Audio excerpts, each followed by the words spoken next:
মুকেশ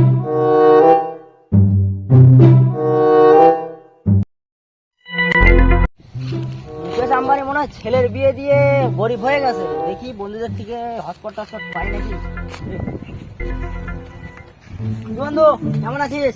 এই শালা মনে হয় আবার আমার কাছে তো হসপট নিতে আসে, তার সাথে এত মিল দেয় না। হ্যাঁ বন্ধু তো ভালো আছি, তুই কেমন আছিস বল? আমিও ভালোই আছি। বন্ধু একটু হটস্পট দে তো। দাঁড়া খুলছি। পাসওয়ার্ডটা বলতো বন্ধু। দেবো না, কি দেবো না। এই শালা আবার জেনে গেল নাকি আমি রিচার্জ করি না। পাসওয়ার্ডটা কি দিবি না? আমি আবার কখন বললাম পাসওয়ার্ড দেবো না? তুই এখনই বলে দিব না। আমার পাসওয়ার্ডই তো দেবো না।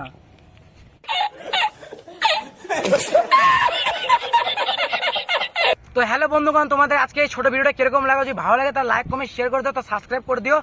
তো আমরা পরবর্তীতে একটা নতুন একটা ধামাকাদার ভিডিওর সাথে আসবো। তো আমাদের এখন তো দুইজন ছিলাম, ভিডিও করলাম। পরবর্তীতে আমাদের পুরো টিম নিয়ে আসবো ভিডিও করতে। তো তোমাদের যদি আজকে ভিডিওটা ভালো লাগে তাহলে লাইক কমেন্ট শেয়ার করে দিও। তো